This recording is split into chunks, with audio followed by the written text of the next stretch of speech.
바로 이제 이어서 5.2 섹션 진행하겠습니다. 네.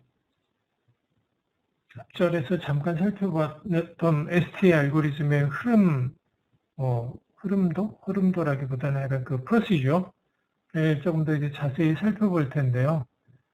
아까 언급했듯이 제일 처음 단계는 루트 브리지를 선출하는 거고요. 그 다음에 아까 비디오에서 잠깐 나왔지만은 루트 포트, forwarding, state, designated port, alternate port 이런 포트 상태들이 있어요. 그 상태들을 순차적으로 구현해 나가면서 루프 프리한 어떤 토폴로지를 만들어낸다라는 건데, 그걸 하기 위해서 몇 가지 용어에 대한 거를 또 다시 정의할 필요가 좀 있는데요. 여기 나오는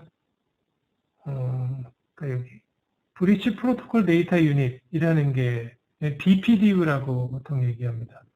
BPDU라는 프레임을 초창기에 그러니까 스위치가 온되고 포트 간의 토폴로지, 루프 프리한 STP를 어떻게 구성하느냐에 대한 거를 시작하는 게 바로 이 BPDU를 주고받는 것에서부터 시작한다라는 얘기입니다.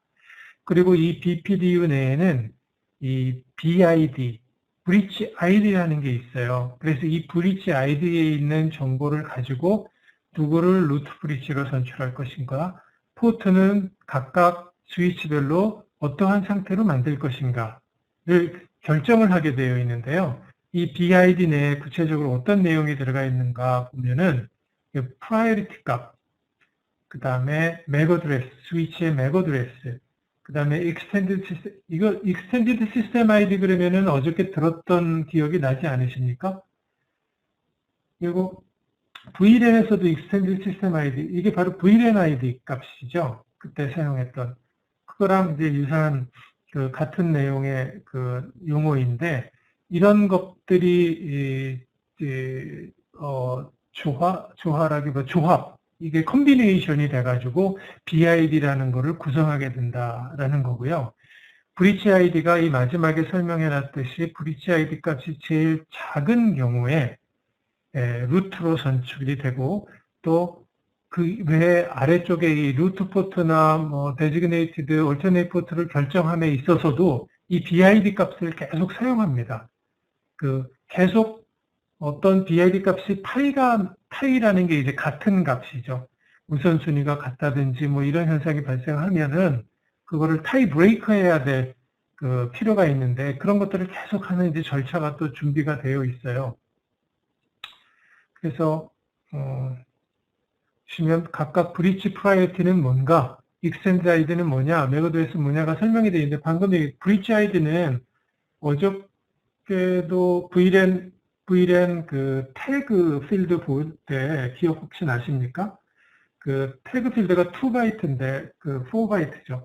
2바이트가 타입 필드가 있고, 이 후반부의 2바이트에는 프라이어리티 3비트 CFI 필드라는 게 1비트가 있고, 익스텐디드 시스템 아이디가 있는데, 그 값에 거기에 들어가 있는 값과 이제 같은 내용이라고 이해를 하시면 돼요.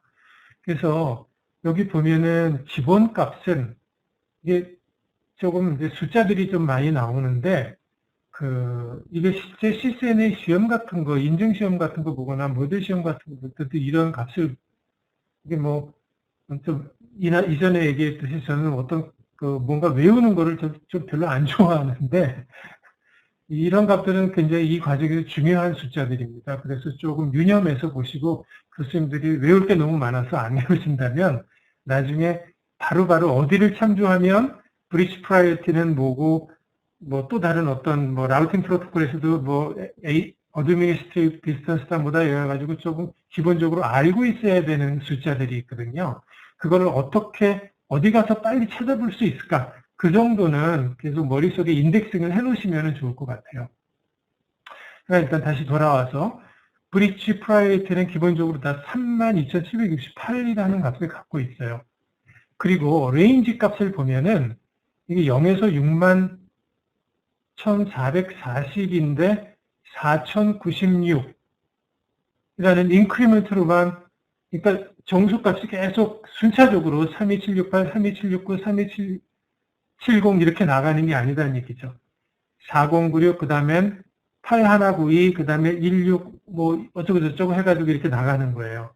그래서 실제로 시험 문제 같은 거에 보면, 프라이어티 값으로, 잘못된 것을 고르시오, 또는 맞는 것을 고르시오, 이런 문제도 내는데, 그게 역시 암기해야 되는 문제니까, 4096의 배수가 되는 값이어야만 그게 맞는 값이거든요. 그 이유가, 아까도 VLAN 그 태그 필드 잠깐 언급했지만은 거기 보면 그 타입 필드 뒤에 있는 2바이트의 프라이어리티가 MSB로부터 3비트, 그 CFI까지 4비트이기 때문에 아래는 12비트는 익스텐디드 시스템 IT가 여기 이게 들어가거든요.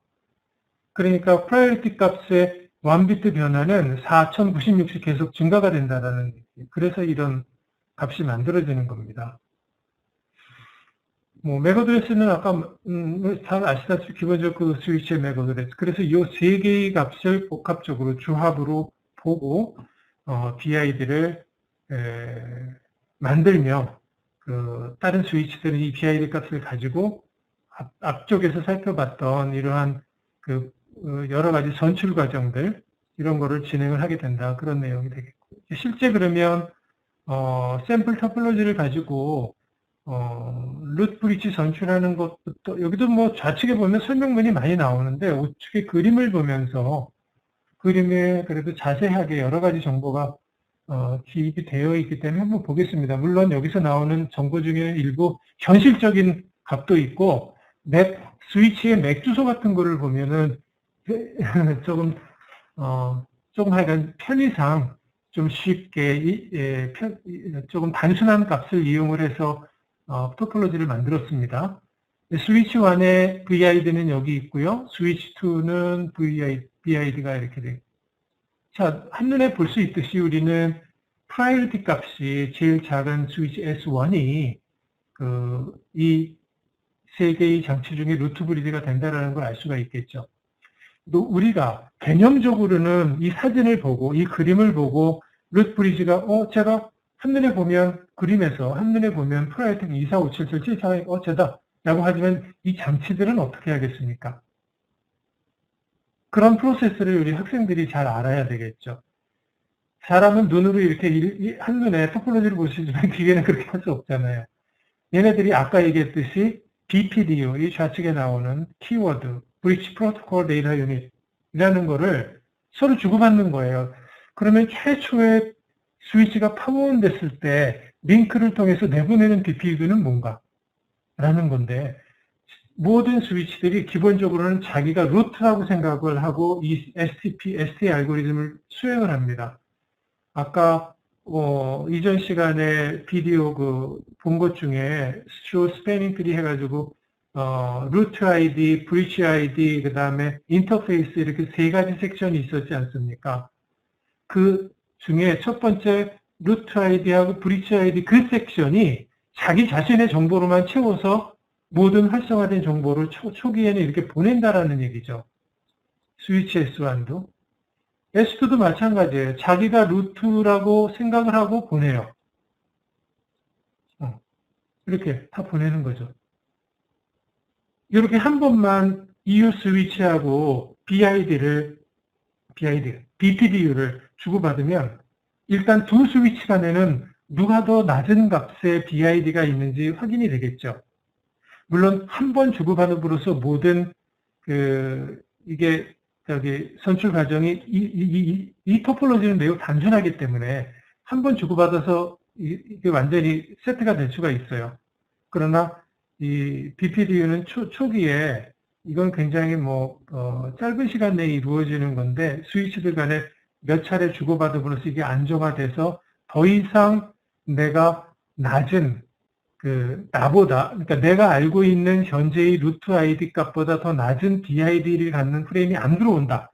그런 거를 우리가 정상 상태로 이해할 수 있는 건데, 아까도 언급했듯이 이 토폴로지는 너무나 단순해서 한 번만 S2나 S3가 S1으로부터 BID 값을 받으면, BPDU 내에 BID 값을 분석을 하면 더 이상 S3는 이 S1으로부터 한번 BPDU도 받으면은 루트가 S1이라는 것을 알고 얘를 다시 이후에 업데이트할 때는 첫 번째 줄 때는 자기가 루트인 것처럼 좋지만 두 번째는 S1이 루트인 것처럼 이렇게 보내지 않겠습니까? S2는 이미 첫 번째 BPDU에서 S1이 루트인 걸 알고 있으니까 여기서 다시 S1이 루트라고 알려줘도 그 정보는 새로운 정보가 아닌 것이죠. 네, 이런 식으로 이제 프로세스가 진행이 되는 겁니다.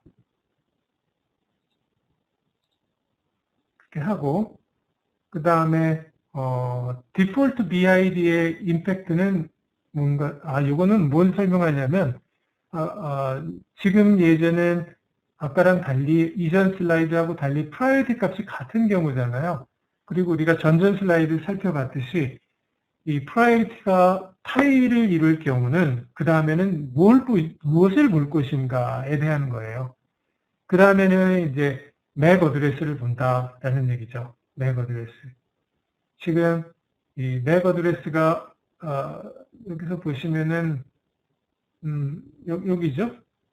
000A의 여기 뒷부분이 1로 되어 있으니까 똑같은 요 브릿지 ID 값을 가지고 앞절에서 봤던 똑같은 동작을 수행하면 이번에는 S2가 루트 브리지가 된다. 그 내용을 이제 디폴트 BID 값을 가졌을 때의 어떤 한 예로 보여주는 것입니다.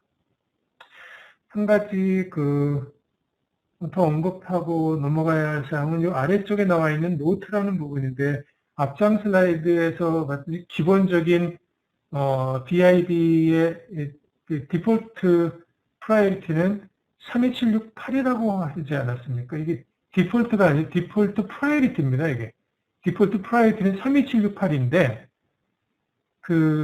왜 여기서는 32769가 됐는가라는 거예요. 아까도 VLAN 태그 필드 얘기하면서 제가 설명드렸듯이 2바이트로 이루어진 프라이어리티 값 CFI 그다음에 익스텐디드 시스템 아이들을 하나의 십진수로 변화를 하면 32768은 프라이어리티 필드에서 나오는 값이고 여기에 1이 더해지는 왜 1이 더해졌냐면 스위치가 기본적으로 다 디폴트 VLAN은 얼마라 그랬습니까? 1번이거든요. 그래서 16비트 2바이트의 브릿지 필드 값을 읽으면 32768 더하기 1 해서 32769가 됐다는 얘기입니다. 그러니 만약에 이게 디폴트 VLAN인 1번이 아니라 VLAN 2번 값을 썼다 또는 3번 값을 썼다 그러면은 이 프라이어티 값이 32769가 아니라 32770 또는 32771 이러한 값이 나오겠죠. 예, 그런 내용을 참고로 같이 알아두시면 좋겠습니다. 그 다음에는 이어서 루트 브리지를 전출을 했기 때문에 그 다음에 해야 될 사항은 트리를 만들어 나가는 거고요. 트리를 만들어 나가기 위한 기본 기준이 특정 스위치를 기준으로 루트까지 도달할 수 있는 가장 빠른 경로, 다시 말하면 가장 작은 비용값. 이 스위치에서는, 이 스패닝 트리에서는 코스트라는 값을 써요. 그래서 가장 작은 코스트를 가지는 경로가 어디인지를 확인한 다음에 그 가장 작은 경로를 연결하는 포트, 그 포트를 루트 포트라는 걸로 지정을 하게 되어 있어요. 여기 그런 내용이 이제 위에 쭉 나와 있는 겁니다. 그러면 코스트라는 거는 링크별로 우리가 어떻게 설정을 했느냐? 이게 버전에 따라서 다른데요. 802.1D가 원래 오리지널 STP 이고요. 여기 향상된 RSTP는 Rapid Spanning Tree Protocol의 약자인데 이거는 2004년에 IEEE 802.1W A2.1W를 RSTP로 이해하시면 됩니다. 과거에 98년도에만 해도 이제 이러한 값도 제가 아까도 얘기했듯이 숫자를 자꾸 외우는 거는 별로 언급을 안 하고 싶은데, 그래도 되게 중요한 숫자는 Fast Ethernet에서 19번이라는 값, STP의 경우요. STP의 경우. 그 다음에, 1기가빗 링크. 보통 요즘 L2 로컬 랜 스위치들이 패스트 넷 포트하고 기가빗 포트 한 2개 정도 갖고 있는 게 일반적이거든요. 그래서 요 10분의 4 정도의 값은 뭐 교수님도 외우기 싫다면 적어도 학생한테는 좀 유념해서 잘 기억하라고 좀 언급을 해 주십시오. 왜냐하면 왜겠습니까? 시험에 자주 나오기 때문이죠. 네. 저희 대학 연구실이 그 수원 비행장, 전투 비행장이 근처에 있어 옆에서 전투기가 지나가면 좀 소음이 많이 들려서 네, 지나갔습니다. 오늘 여러 가지로 방해를 받았었네. 그다음에 RSDP는 뭐 2000, 뭐 2라는 값만 2000만 기억하고 있으면 10기가에서부터 뭐 공 하나씩만 더 하면 되니까 외우는데 큰 무리는 없겠네요. 그러니까 이런 값을 가지고 루트로의 가장 적은 비용을 갖는 링크를 찾아 나가면서 그거에 따라서 폴트의 롤을 정한다. 자, 그럼 롤이 어떻게 정해지는지 한번 또 보겠습니다.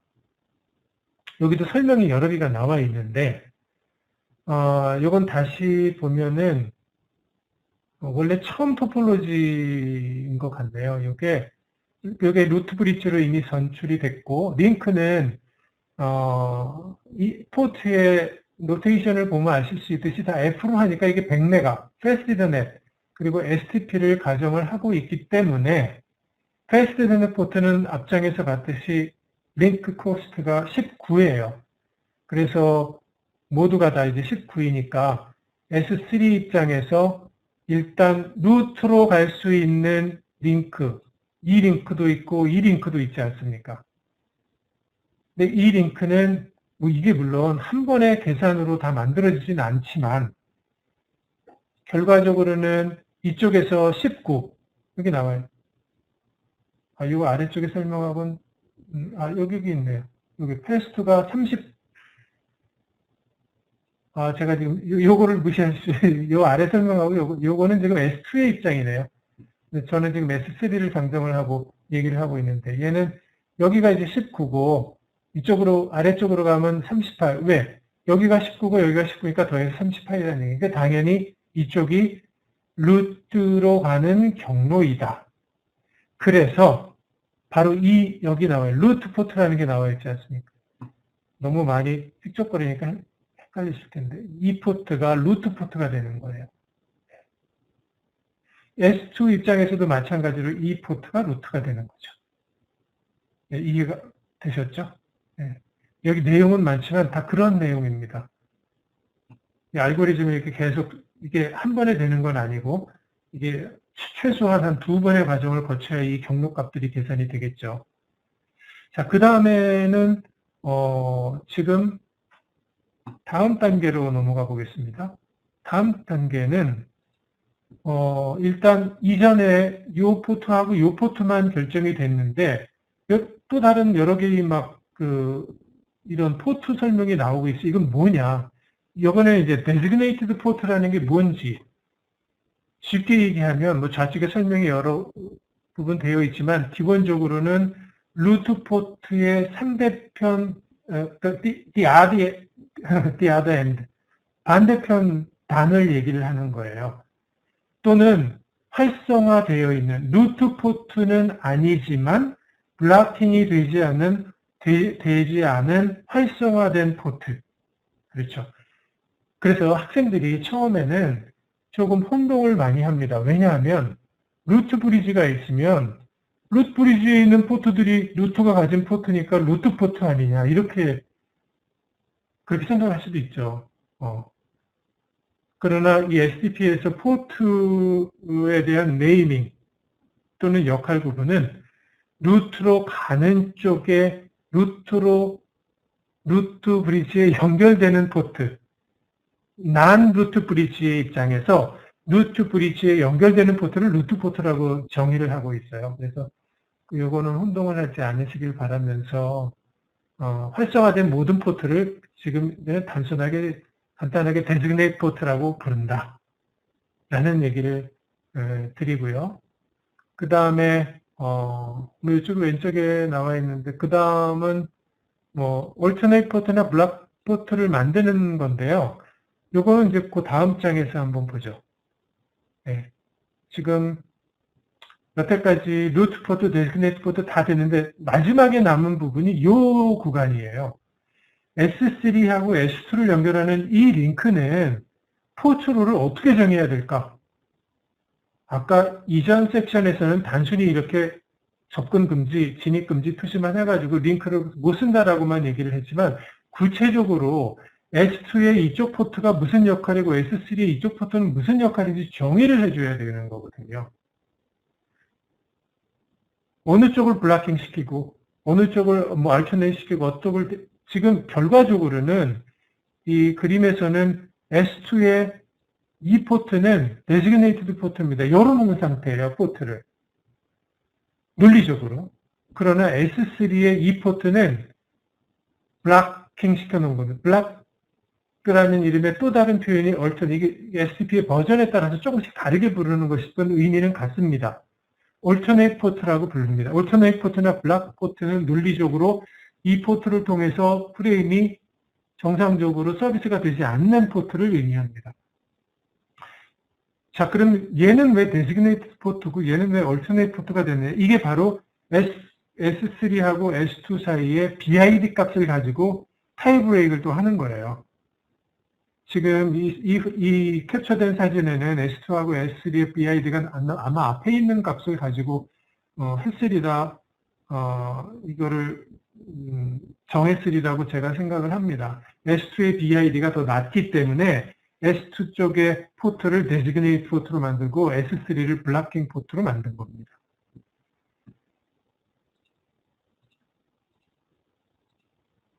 네. 여기 equal cost에 대한 게 다시 한번 더 정확하게 나오는데 언급했듯이 일단 lowest BID고요. 그 다음에 lowest priority, lowest port ID인데 이거에 대한 조금 더 자세한 이제 설명을 각각의 예제와 더불어서 보는 건데 여기도 내용이 많이 있지만 이제 기본적인 개념 설명을 쭉 드렸기 때문에 조금 빠르게 보도록 하겠습니다. BID 값을 한눈에 이렇게 쭉 훑어보십시오. 4개의 스위치별로. S1의 BID가 프라이어티가 2, 4, 5, 7, 7로 가장 작기 때문에 얘가 루트가 됐죠.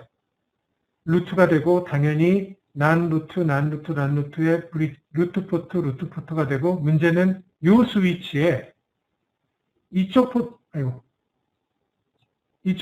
이쪽 포트 중에 어느 쪽을 루트 포트로 쓸 것인가, 어느 쪽을 얼터네이트를 쓸 것인가였는데 이게 아까 3개의 스위치하고는 좀 다르죠. 얘는 기본적으로 BID가 이렇게 되어 있어서 이 두 포트 간에는 타이브레이크를 이 값만 가지고는 할 수가 없죠. 앞장에서 뭘 얘기했냐면 BID 봐라, 프라이어리티 봐라, 그래도 타이가 되면은 폴트 아이디를 봐라. 폴트 아이디가 바로 인터페이스 번호를 얘기하는 거예요. 여기서 보시면 위쪽은 F0/2고 오른쪽은 0/ 또 마크가 있어서 잘 안 보여요. 여기가 1번이고 이쪽이 2번이니까 이게 작다라는 얘기거든요. 그래서 이 부분을 루트 포트로 살리고 요거는 블락킹 시켜놨다라는 얘기입니다.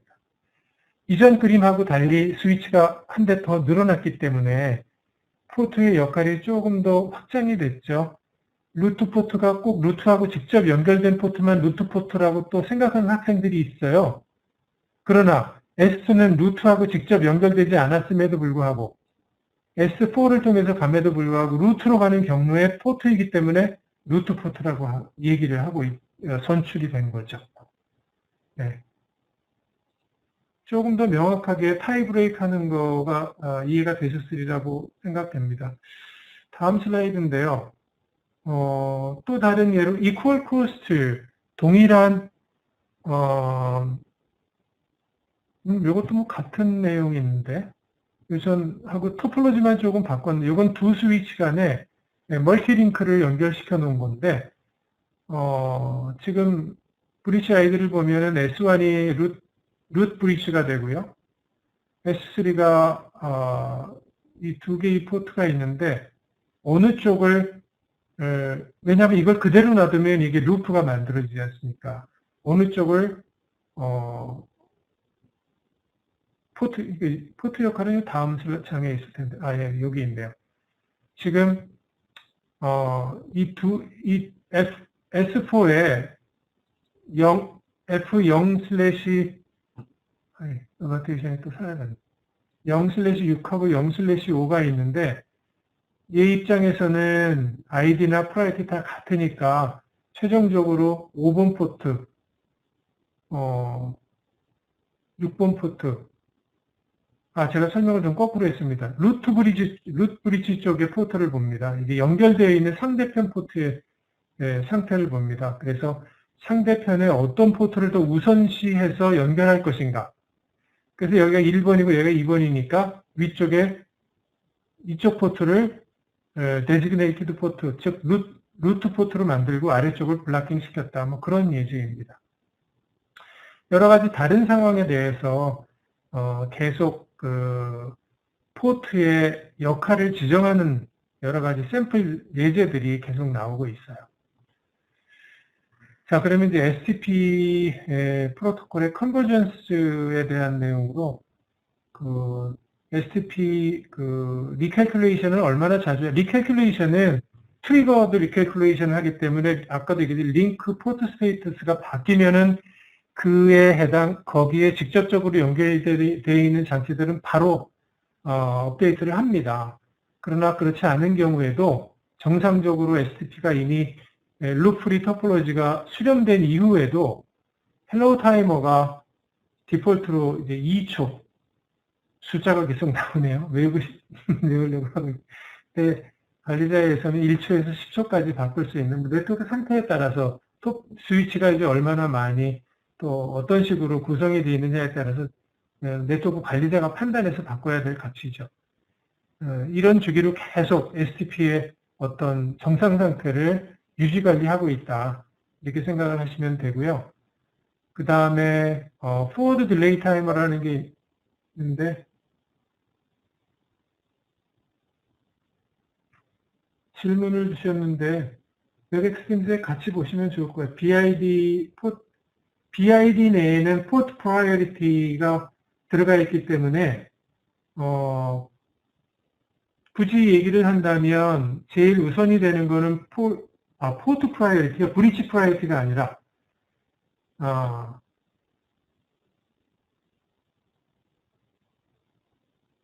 BID가 제일 우선인 경우고요. BID. 그 앞쪽에 다시 이거를 보겠습니다. 제가 아까 이 부분에서 지금 이제 포트 역할을 정하는데 이 슬라이드에서 일단 루트 브릿지는 얘가 됐고요. 얘가 두 개의 연결이 있는데 두 개의 연결 중에 어느 거를 살릴 것인가를 보는 거지 않습니까? 그러니까 이 각각의 링크를 통해서 오는 BID 값을 보는데 BID가 같죠. 그죠? 그 다음에 다음으로 보는 게 포트 프라이어티를 본다는 얘기죠. 이 포트 프라이어티를 보고 이 포트 프라이어티를 보는데 이 두 개를 봤는데 스위치의 포트들은 이걸 제가 언급을 안 해서 여기 이 부분을 언급을 안 하고 넘어가서 질문을 하셔요. 아주 좋은 질문입니다. 제가 언급하지 않은 부분에 대해서 짚어주셨네요. 포트들은 디폴트로는 다 128이라는 값의 포트 프라이어티를 갖고 있어요. 그러니까 BID도 지금 타일을 이루었고 포트 프라이어티도 타일을 이루었기 때문에 그 다음으로 본 게 포트 넘버라는 얘기였어요.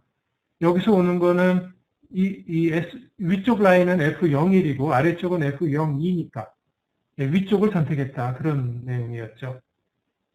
그래서 김 교수님의 질문 주신 내용으로 뭐가 우선인가요는 지금 적어주신 내용대로 BID, 포트 프라이어티, 포트 넘버 이렇게 보시면 됩니다.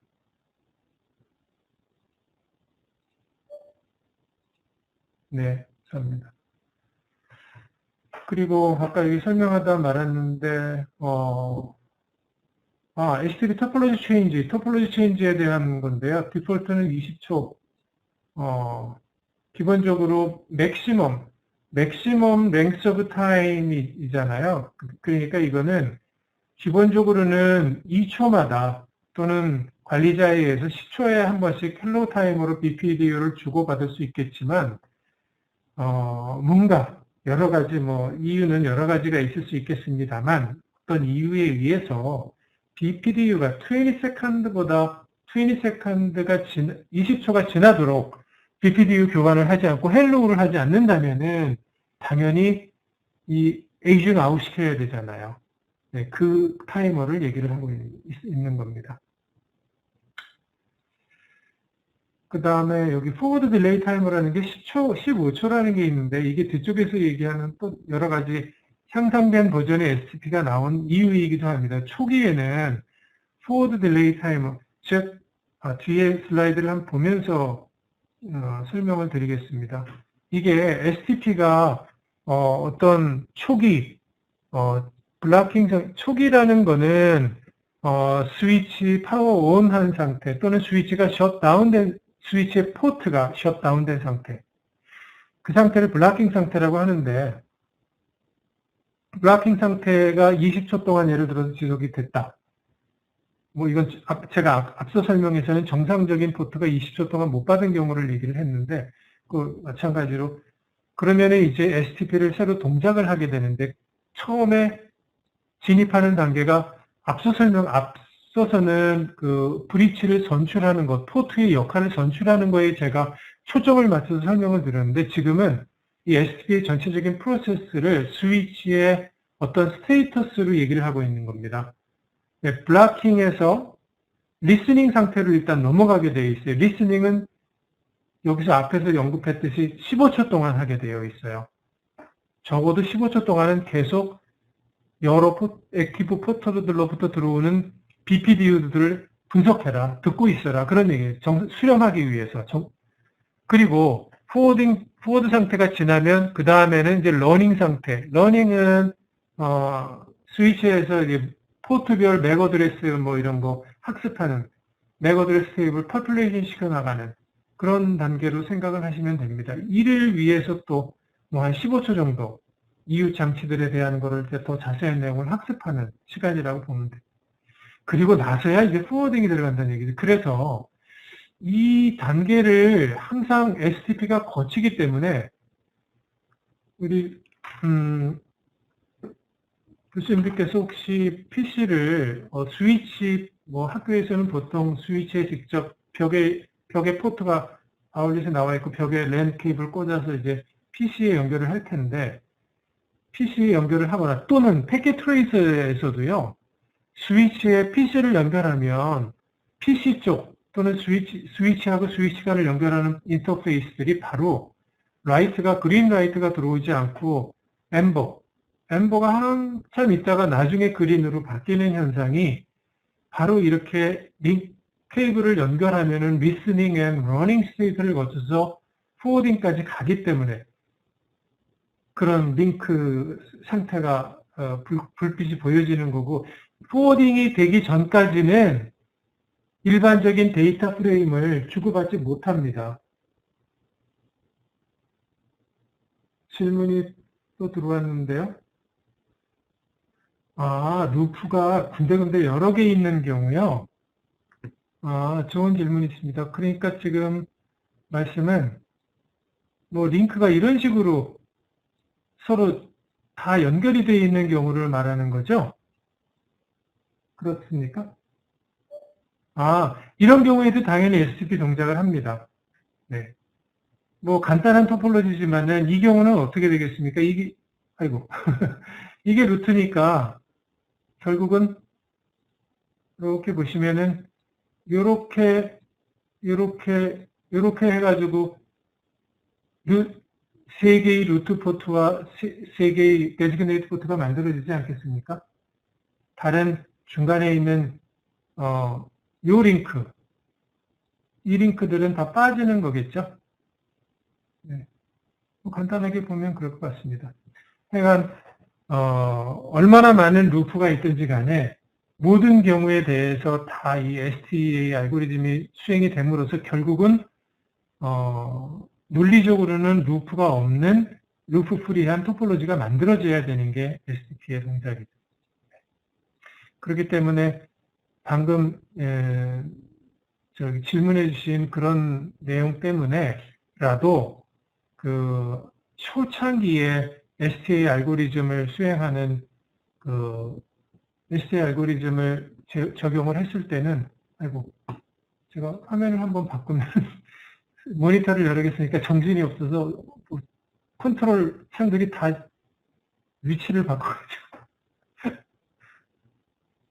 네. 그래서 이런 단계를 거쳐서 포워딩을 충분한 시간 동안 그렇게 복잡하게 루프가 2개, 3개 또는 스위치가 서너 개뿐만 아니라 뭐 1, 20개 있는 환경에서 충분하게 수렴할 때까지 리슨 앤 러닝을 하라는 목적으로 이게 처음에 이렇게 만들어 놓은 거죠.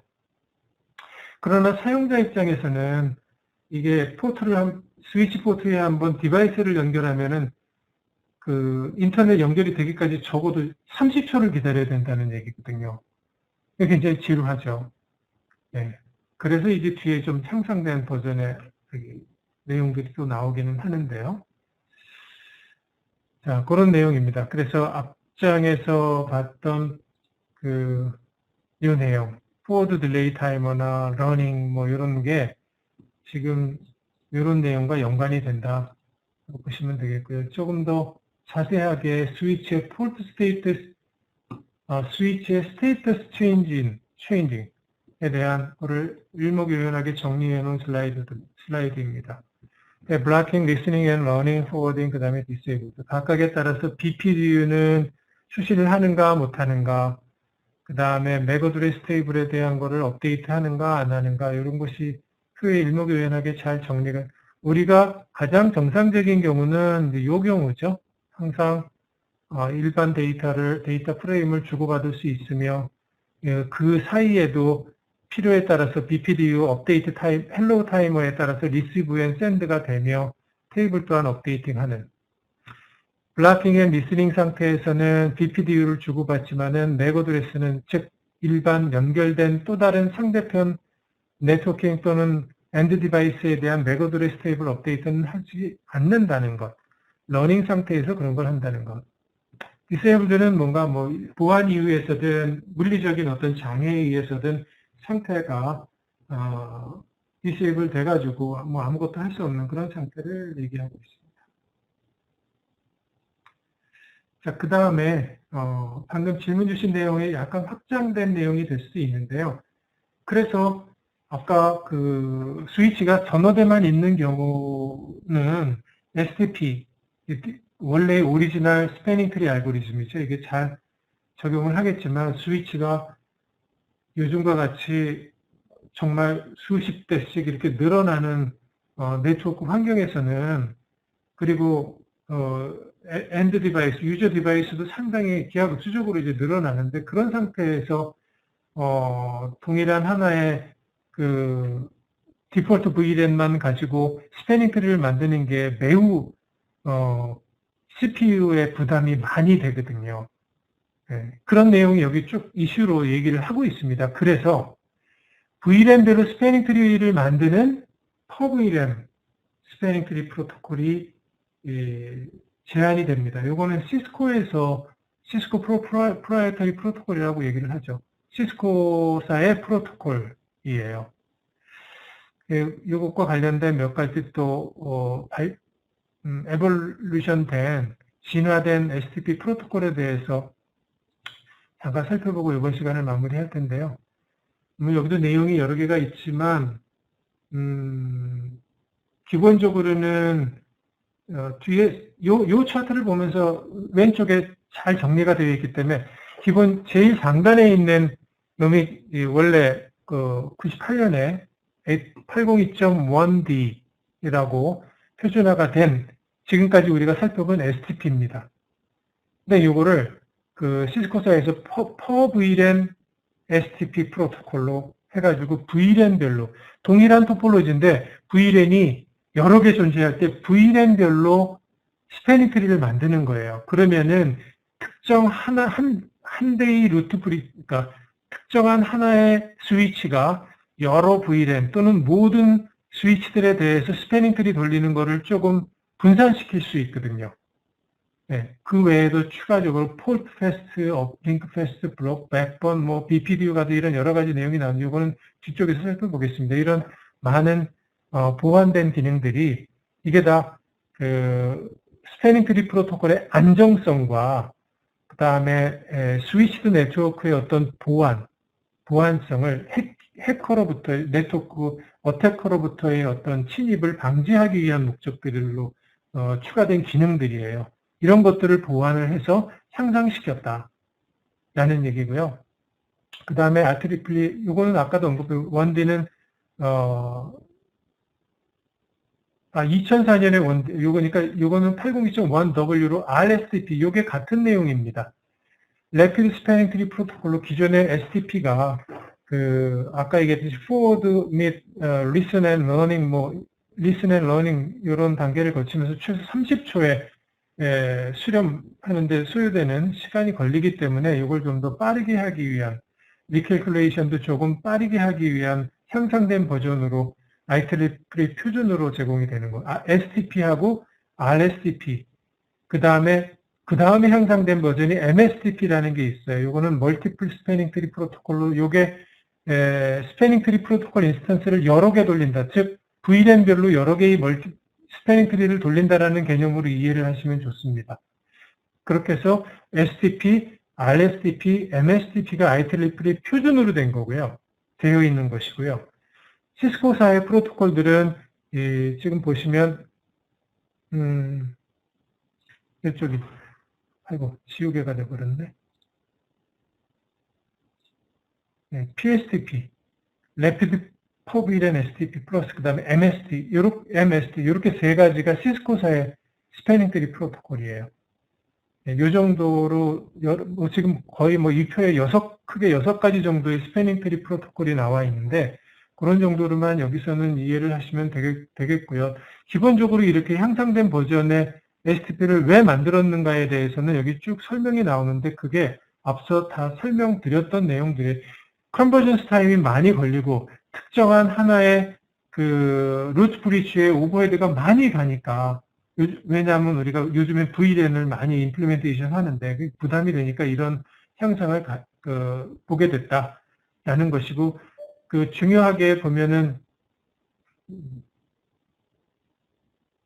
질문을 주셨는데요. 네, 맞습니다.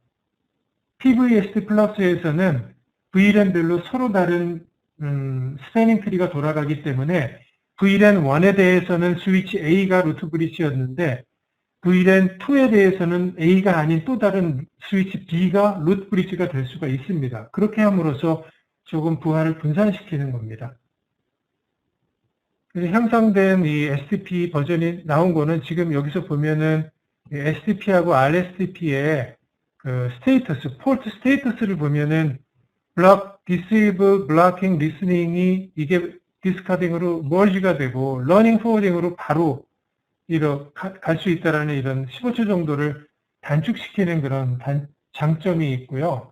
포트 상태에서도 좀 차이가 있습니다. 루트나 데지그네이트 포트는 같이 쓰는데 레가시 STP, 오리지널 STP에서는 그냥 non-designated 또는 blocked port라고만 명명을 했는데 우리 커리큘럼에서 이미 발표자에서 앞에서 alternate port를 이미 사용을 했지만 RSTP에서는 백업 포트나 alternate port를 줌으로써 alternate port는 백업 포트랑 다른 점은 백업 포트는 STP를 초기부터 다시 돌려야 하는데 alternate port는 항상 대기하고 있다가 이걸 써야 되겠다 그러면 바로 열 수 있다라는 장점이 그러니까 빨리 리캘큘레이션이 된다라는 얘기죠.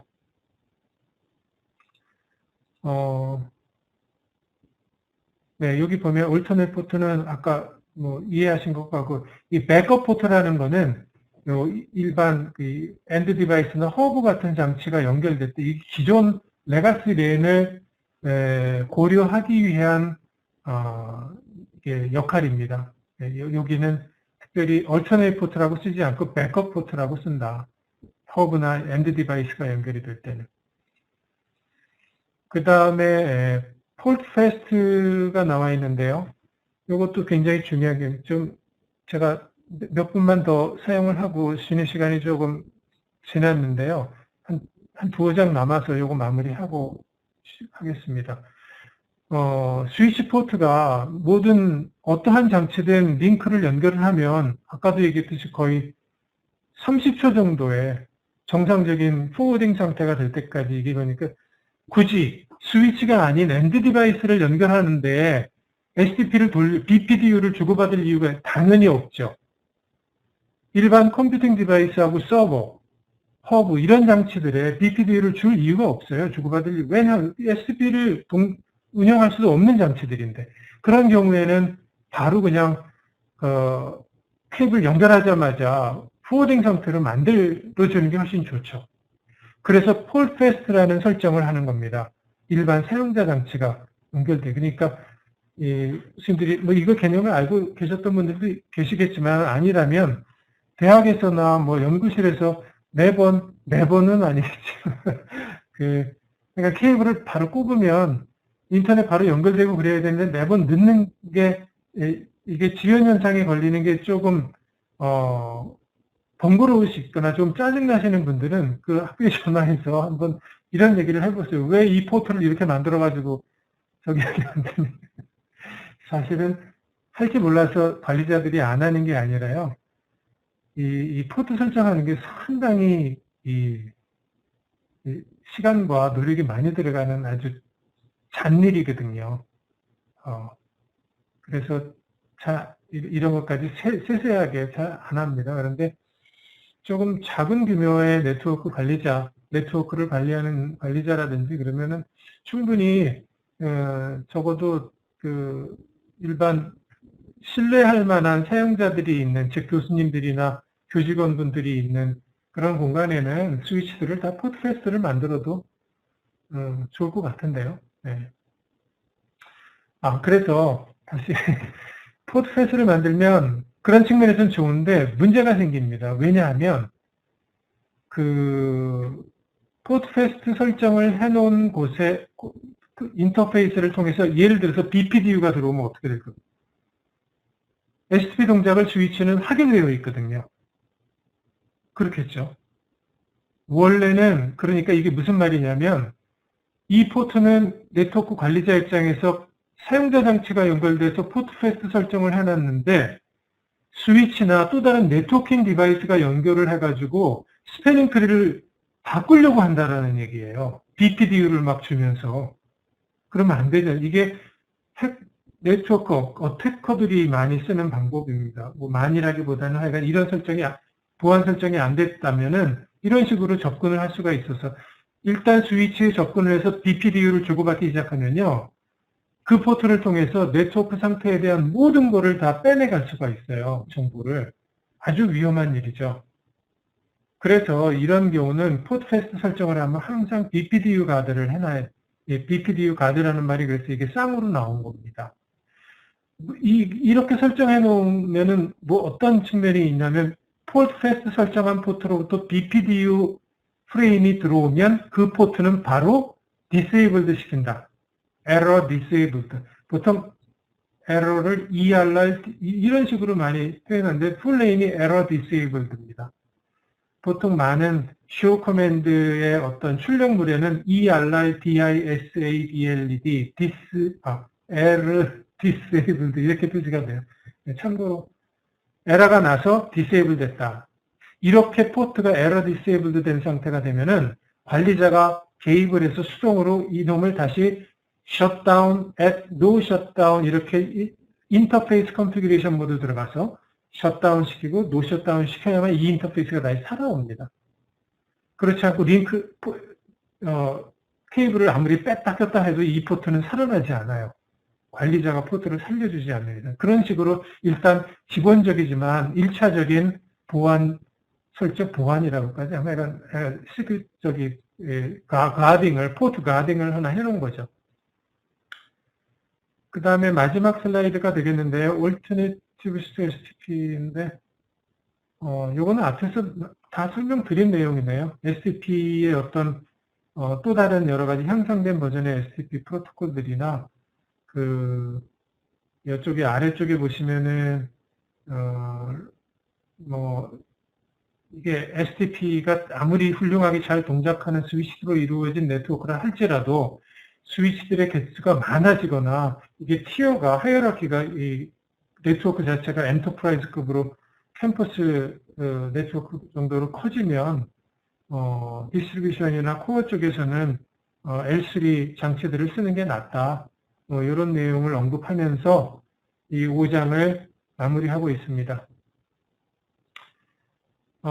STP에 대한 내용을 상당히 오랜 시간, 2시간에 걸쳐서 살펴봤는데요. 이 이후 부분은 이제 교수님들이 오후에 사실은 그러나 교수님들한테는 혹시 다행일까요? 5장은 STP가 제가 2시간에 걸쳐 장장 2시간에 거쳐서 설명은 드렸지만 이론적으로 동작법을 이해를 하고 개념을 이해하는 게 조금 다소 시간이 걸리지만 스위치가 대부분 STP가 자동으로 디폴트로 다 설정이 되어 있어요. 그래가지고 별도로 설정할 내용은 없습니다. 그래서 패킷 트레이서 액티비티에서도 STP 설정을 뭐 어떻게 굳이 안 되어 있는 설정을 하거나 그런 거는 없습니다. 네. 그럼에도 불구하고 패킷 트레이서 액티비티가 하나 정도 여기서 제공이 되어서 STP의 동작에 대한 거, 브로드캐스트에 대한 거 복습하는 그런 액티비티가 좋은 액티비티가 있기 때문에 이거 잘 활용하시면 좋을 것 같고요.